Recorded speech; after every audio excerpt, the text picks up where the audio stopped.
The Book of Daniel.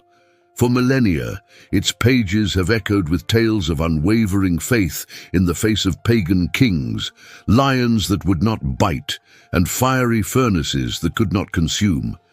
Yet beyond these dramatic narratives lie some of the most intricate and debated prophecies in all of Scripture, visions of colossal statues, monstrous beasts and timelines that seem to map the rise and fall of empires stretching into the distant future. What hidden codes, what ancient prophecies, what future secrets does this extraordinary book truly hold? And can we today unveil its profound messages like never before? Welcome to Bible Galaxy, where we embark on that very quest. Our journey today is into the heart of Daniel, a book that stands as a timeless enigma and a source of enduring relevance. We'll explore its captivating historical narratives, its complex apocalyptic visions, and the so-called codes or patterns that have intrigued scholars and seekers for centuries.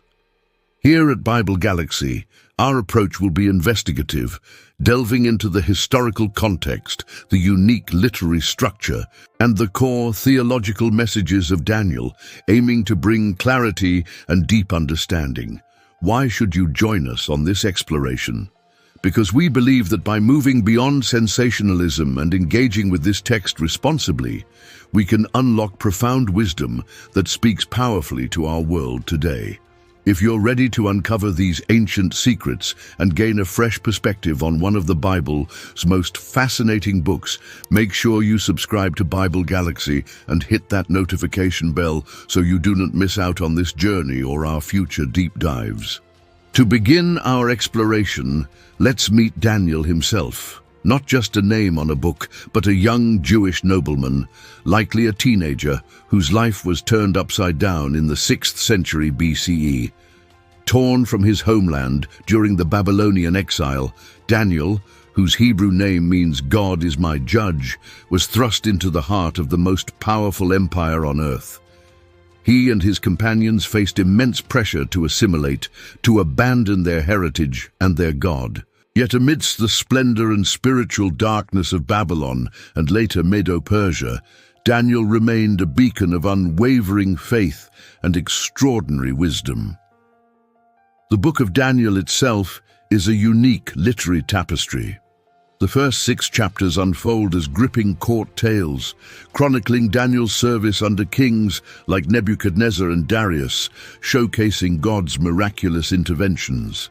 Then, from chapter 7 onwards, the book transitions into a series of profound apocalyptic visions received by Daniel himself, visions that peer into the sweep of history and the ultimate triumph of God's kingdom. Adding to its complexity, the book is bilingual, written in both Hebrew and Aramaic, Aramaic being the lingua franca of the ancient Near East, perhaps indicating a message for the nations, while Hebrew often signals a more direct address to God's covenant people. This intricate design is no accident. It's a deliberate crafting that underscores the book's universal message: God as sovereignty over all.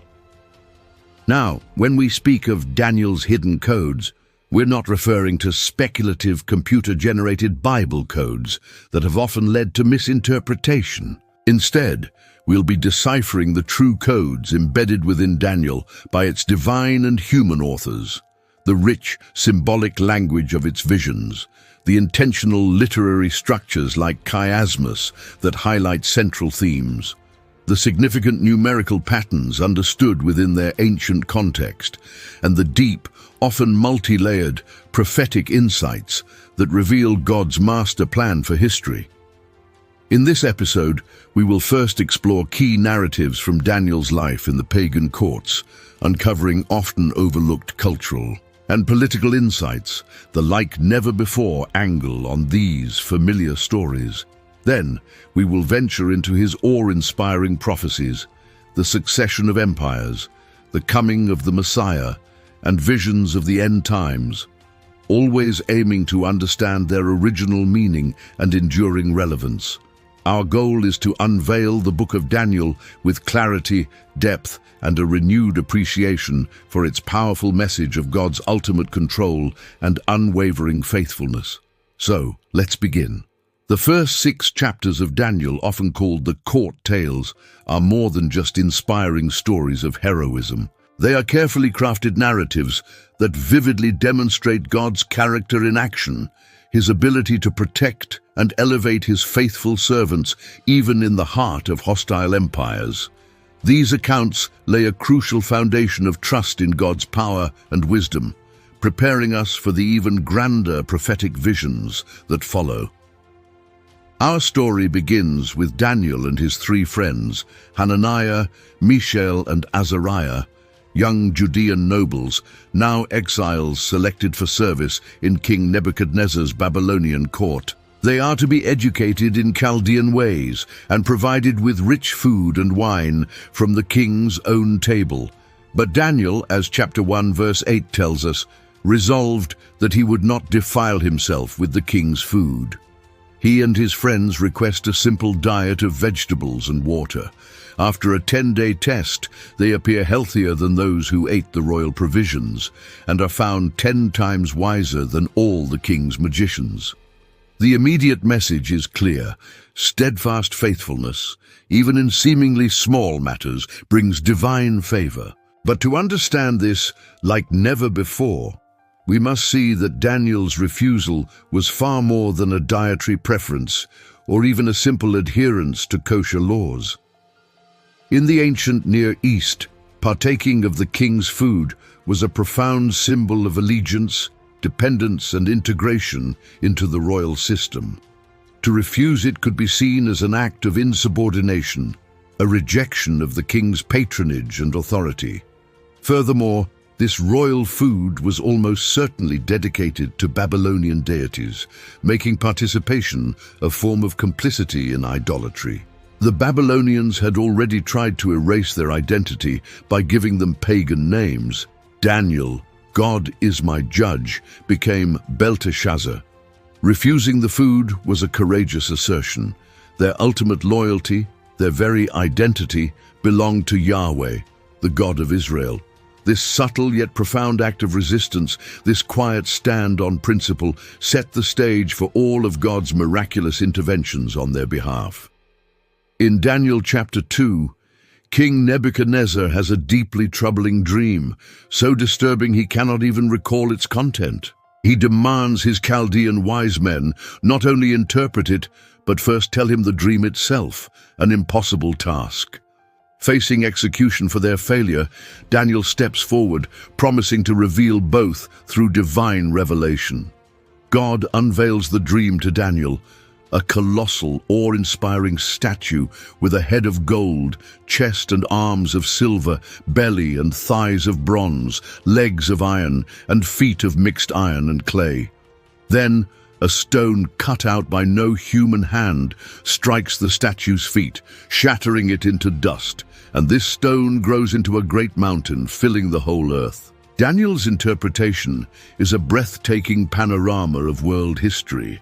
The head of gold is Babylon, Nebuchadnezzar's glorious kingdom. The silver, bronze, and iron represent a succession of subsequent world empires, traditionally understood as Medo-Persia, Greece, and Rome. But the like-never-before insight lies in the details of these materials and their ancient context. The progressive decline in the value of the metals, from gold to iron, suggests a decrease in splendor, perhaps even moral quality, even as the later empires, like iron, possess greater crushing strength. The feet of mixed iron and clay signify a later divided kingdom, partly strong, partly brittle, inherently unstable. An image that has given us the idiom feet of clay, meaning a hidden flaw in something seemingly impressive. This motif of 4 successive world ages, symbolized by metals, isn't entirely unique to Daniel.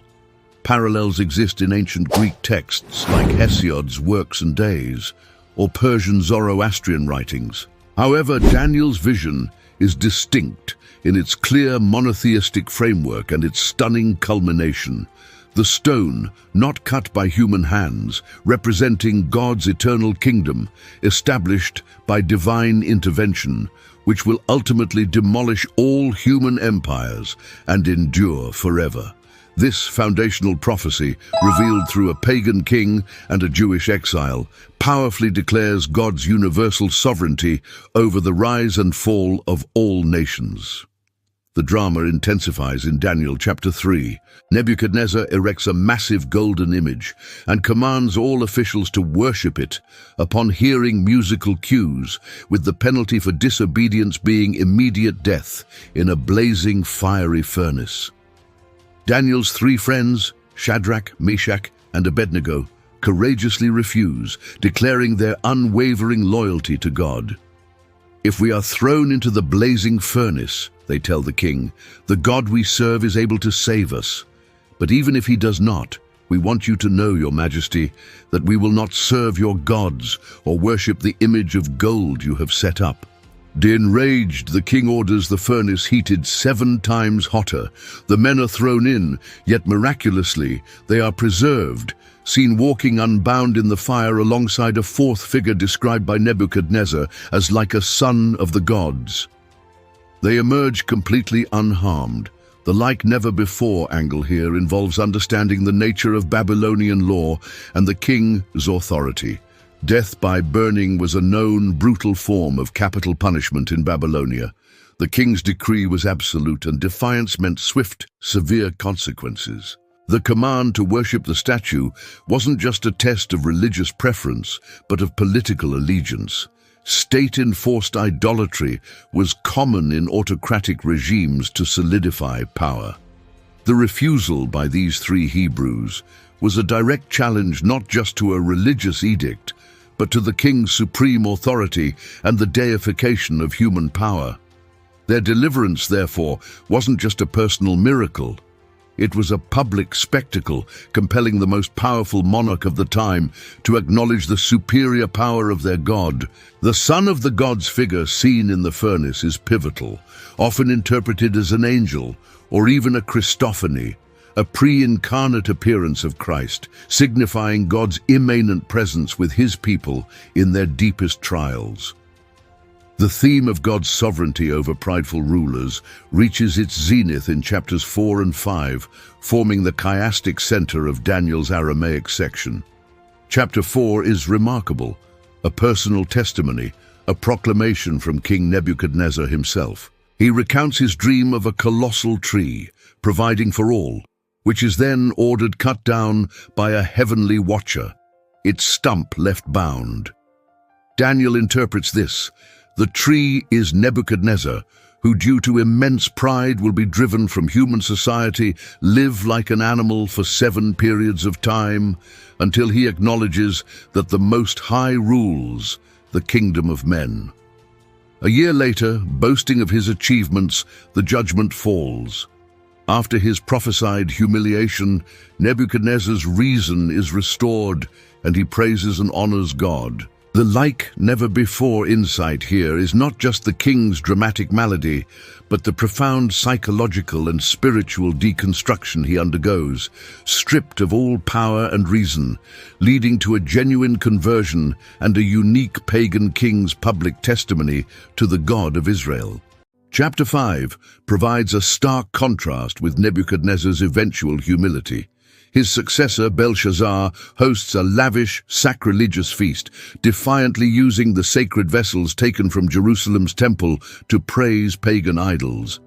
Suddenly, mysterious fingers write on the palace wall, "Many, many tekel upharsin." Daniel, called to interpret, rebukes Belshazzar for his pride and his failure to learn from Nebuchadnezzar's humbling. The words mean numbered, weighed, and divided. God has numbered Belshazzar's reign and brought it to an end. He has been weighed and found wanting. His kingdom is divided and given to the Medes and Persians. That very night, Belshazzar is slain. The historical corroboration for Belshazzar as co-regent with his father Nabonidus, once a point of critique, now lends credibility to the account. These 2 chapters placed side by side, powerfully illustrate God's absolute control. He humbles the proud but shows favor to the repentant, demonstrating his justice and sovereignty over all earthly kingdoms. Having witnessed God's power and sovereignty in the narratives of Daniel's life, we now transition into the second half of the book, Daniel's own profound apocalyptic visions. Here, the hidden codes become even more pronounced, revealed through rich, often startling symbolic language. These visions unveil God's perspective on the flow of human history, the nature of earthly empires, the suffering of his people, and the ultimate triumph of his eternal kingdom. In the first year of Belshazzar, Daniel has a dream of 4 immense and terrifying beasts emerging sequentially from the Great Sea, which in biblical symbolism often represents the tumultuous Gentile nations. The first beast is like a lion with eagle's wings. Its wings are plucked off, it's lifted up, made to stand like a man, and given a human mind. This is widely understood to parallel the head of gold in Nebuchadnezzar's dream, the Babylonian Empire, its initial majesty and swift conquest, lion with eagle wings, later humbled, perhaps alluding to Nebuchadnezzar's own experience. The second beast resembles a bear, raised up on one side, with 3 ribs in its mouth, commanded to arise, devour much flesh. This points to the Medo-Persian Empire, fierce and voracious, its lopsided stance perhaps indicating Persia's dominance over Media, the 3 ribs signifying major conquests. The third beast is like a leopard, with 4 bird-like wings and 4 heads, given authority to rule. This symbolizes the Greek Empire under Alexander the Great, its speed depicted by the leopard and wings, its division after his death into 4 Hellenistic kingdoms represented by the 4 heads. But the fourth beast is different, terrifying and dreadful and exceedingly strong, with great iron teeth for devouring and crushing, and 10 horns. This beast, often identified with the Roman Empire, signifies immense power and destructive force. Among its 10 horns, another little horn arises, uprooting 3 of the first horns. This little horn has human-like eyes and a mouth speaking great, boastful, blasphemous things, waging war against the holy ones or saints. The precise identity of this little horn is highly debated, with interpretations ranging from a specific historical figure like Antiochus IV, Epiphanes serving as a type to a future Antichrist figure, or even a symbolic representation of ongoing anti-God power. The like-never-before angle here is recognizing the divine perspective. While human empires appear glorious like Nebuchadnezzar's statue, God sees their true, often predatory, beastly nature when they usurp divine authority and oppress humanity. But the vision doesn't end with these beasts. It shifts to a heavenly courtroom. The Ancient of Days, God himself, takes his throne. Judgment is passed and the fourth beast is slain. Then Daniel sees one like a son of man, Kibar Enash in Aramaic, meaning like a human being, coming with the clouds of heaven. He is presented before the Ancient of Days and is given everlasting dominion, glory, and a kingdom that will never be destroyed. Crucially, many scholars interpret this coming not as Christ's second coming from heaven to earth, but as his ascension and enthronement to the Ancient of Days in heaven, where he receives all authority. This Son of Man figure, whose humanity starkly contrasts with the inhuman beasts, represents true, divinely ordained rule, a title Jesus himself would later adopt. 2 years later, Daniel receives another vision, this time by the Ulai Canal in Susa. This vision, recorded in Daniel chapter 8, offers even more specific prophetic details. He sees a ram with 2 prominent horns, one growing taller and later than the other, charging powerfully westward, northward, and southward. Then a male goat with a single conspicuous horn between its eyes comes swiftly from the west, moving so fast it doesn't seem to touch the ground. The goat attacks the ram, breaks its horns, and tramples it. At the height of its power, the goat's great horn is broken, and in its place, 4 prominent horns grow, pointing toward the 4 winds of heaven. From one of these 4, a little horn emerges, growing exceedingly great toward the south, the east, and the glorious land, Israel. This little horn magnifies itself, even against the prince of the host, takes away the regular daily sacrifice, and overthrows the sanctuary. Daniel hears that the sanctuary and host will be trampled for 2,300 evenings and mornings, after which the sanctuary will be restored or cleansed. What sets this vision apart, offering a like never before clarity, is that the angel Gabriel is instructed to explain it to Daniel. This explicit interpretation within the chapter itself acts as a crucial calibration point for understanding Daniel's prophecies. Gabriel identifies the ram with 2 horns as the kings of Media and Persia. The male goat is the kingdom of Greece, and its great horn is its first king, universally understood as Alexander the Great. The breaking of the great horn and the rise of 4 horns in its place accurately foretells the division of Alexander's empire among his 4 leading generals, the Diadochi. The little horn of Daniel 8 is overwhelmingly identified by scholars as Antiochus IV Epiphanes, the Seleucid king who brutally persecuted the Jews in the 2nd century BCE. His actions, growing powerful, exalting himself, taking away daily sacrifices, desecrating the Jerusalem temple, the abomination of desolation, and persecuting God's people, precisely match historical accounts from books like Maccabees. The 2,300 evenings and mornings, often interpreted as 150 full days, aligns remarkably well with the historical duration of Antiochus' desecration until the temple's cleansing and rededication by Judas Maccabeus, an event commemorated by the Jewish festival of Hanukkah. This chapter's shift back to the Hebrew language also signals a more direct focus on matters concerning Israel and God's covenant people, particularly the sanctuary. While Antiochus is the primary historical fulfillment here, his blasphemous actions and persecution have led many throughout history to see him as a significant prototype, a foreshadowing of the ultimate Antichrist figure. Daniel chapter 9 presents one of the most pivotal, detailed, and intensely debated prophecies in the entire Old Testament, the prophecy of the 70 weeks. It's delivered to Daniel by the angel Gabriel, in response to Daniel's fervent prayer of confession for Israel's sins and his supplication for God to end Jerusalem's desolation, based on his understanding of Jeremiah's prophecy of a 70-year exile. Gabriel informs Daniel 70 sevens, or 70 weeks of years, totaling 490 years, are decreed for your people and your holy city to finish transgression, to put an end to sin, to atone for wickedness, to bring in everlasting righteousness, to seal up vision and prophecy, and to anoint the most holy place. This grand summation outlines 6 profound redemptive purposes.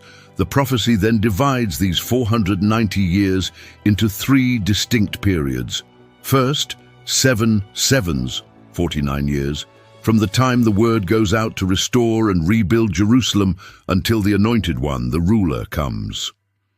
This is generally associated with the rebuilding of Jerusalem after the exile, amidst difficult times.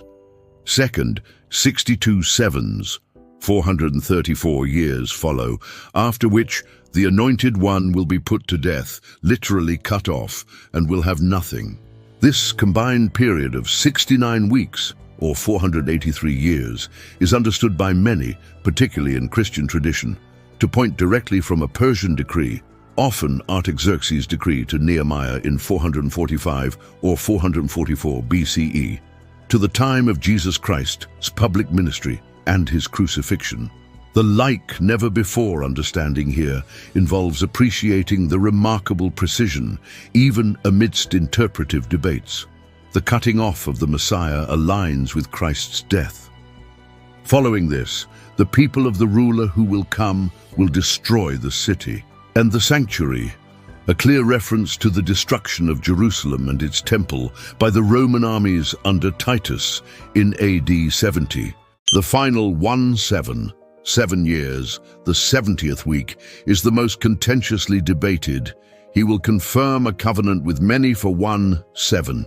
In the middle of the 7, he will put an end to sacrifice and offering, and at the temple he will set up an abomination that causes desolation.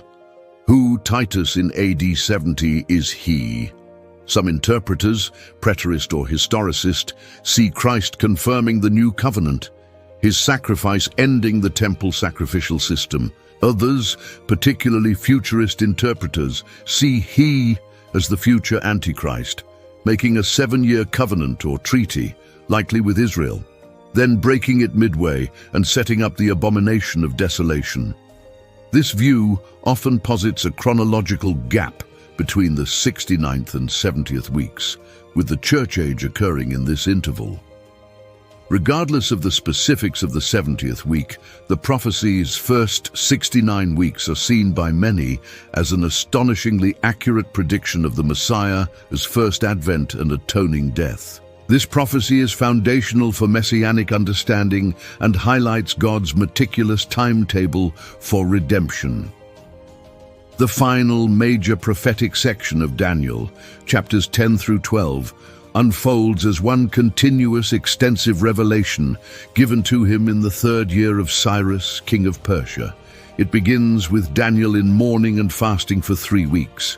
Then a terrifying and glorious angelic being, described as a man clothed in linen, his appearance like lightning, reveals himself. This messenger explains he was delayed for 21 days in his mission to come to Daniel by the prince of the kingdom of Persia, a hostile spiritual entity, until Michael, one of the chief princes and the specific angelic prince of Israel, came to his aid.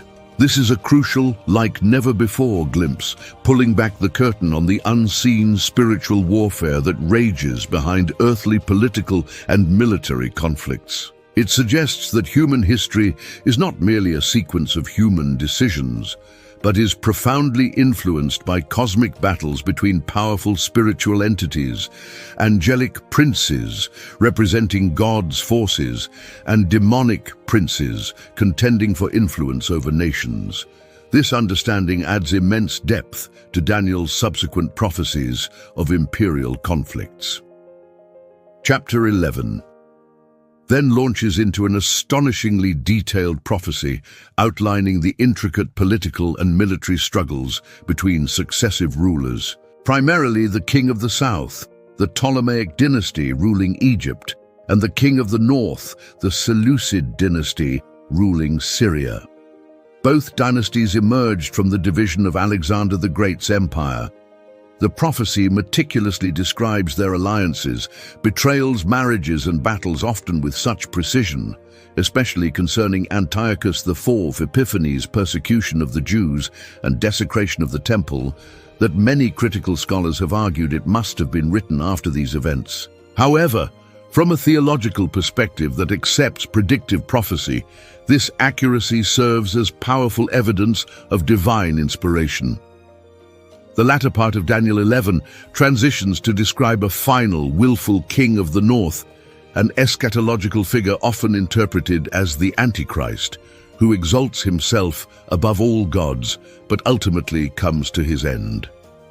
Daniel chapter 12 then concludes this grand vision with a focus on the time of the end.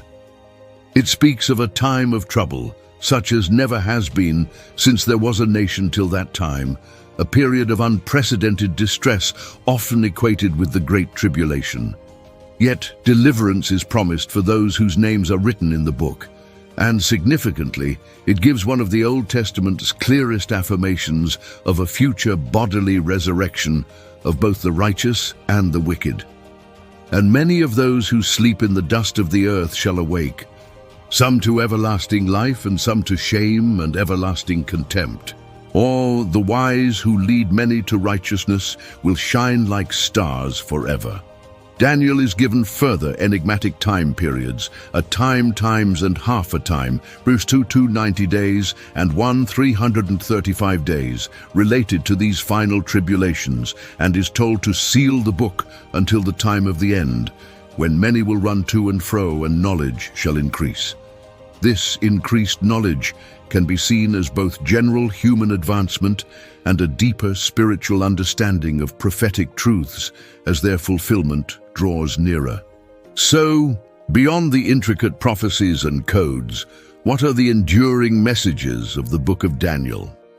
Several key theological themes resonate powerfully. First and foremost is God's absolute sovereignty over all creation, human history, and the rise and fall of empires. From Nebuchadnezzar's humbling to the detailed succession of kingdoms, Daniel unequivocally asserts that God is in ultimate control. This provides immense comfort, reminding us that no human power can thwart his ultimate plan. Second is the imperative of faithfulness under pressure. Daniel and his friends serve as powerful paradigms of unwavering loyalty to God amidst hostile pagan environments. Their stories illustrate that integrity and devotion are possible even under extreme duress, and that God honors such faithfulness. Third, Daniel highlights the superiority of divine wisdom over all human or pagan divination. Daniel's God-given ability to interpret dreams and understand mysteries underscores that true understanding comes from God alone. Fourth, the power and importance of prayer is central. Daniel's life is characterized by consistent prayer, often the catalyst for divine revelation and a demonstration of unwavering trust.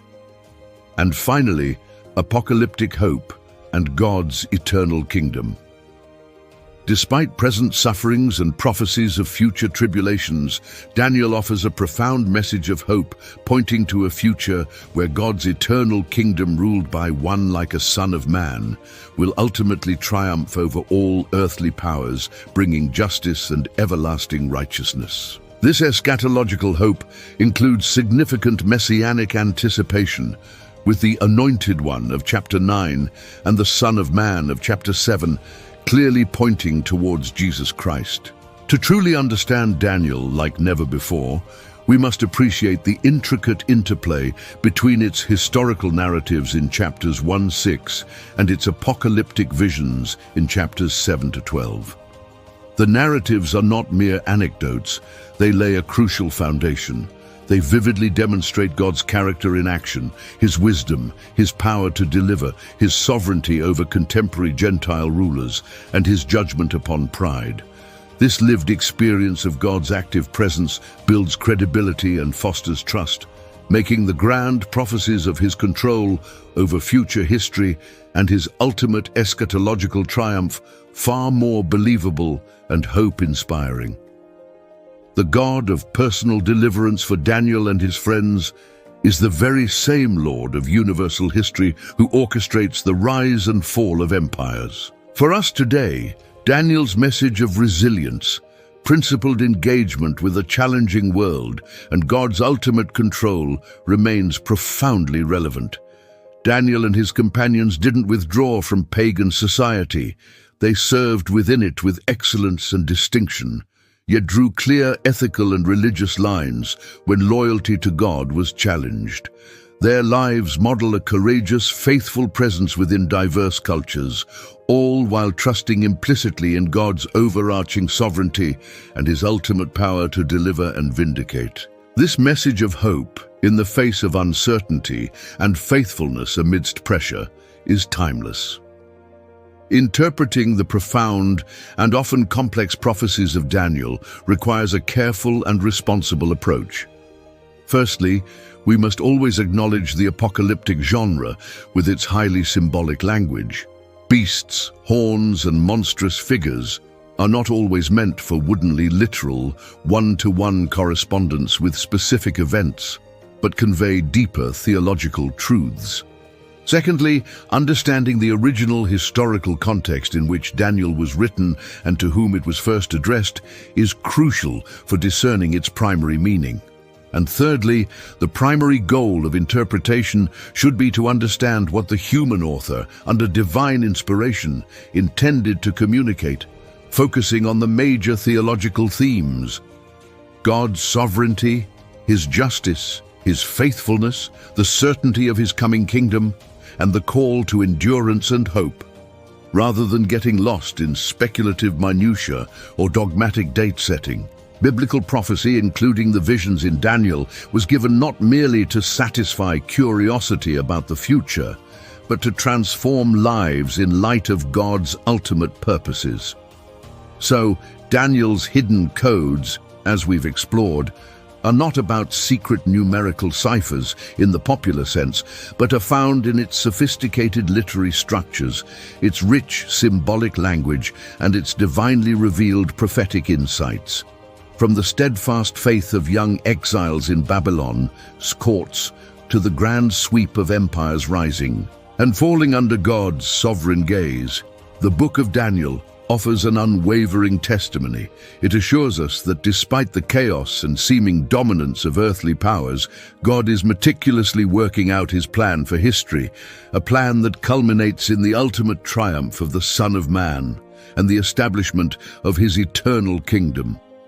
The unveiling we've sought is one of coherence, profound theological depth, and the Christ-centered nature of these ancient prophecies. The Book of Daniel is a rich treasure, inviting us to delve deeper, to wrestle with its mysteries, and to find encouragement in its enduring message.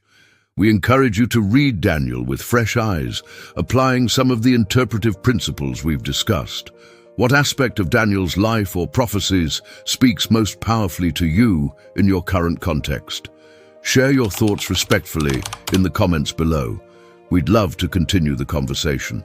Thank you for joining us on Bible Galaxy for this journey into Daniel's hidden codes, ancient prophecy and future secrets unveiled, like never before.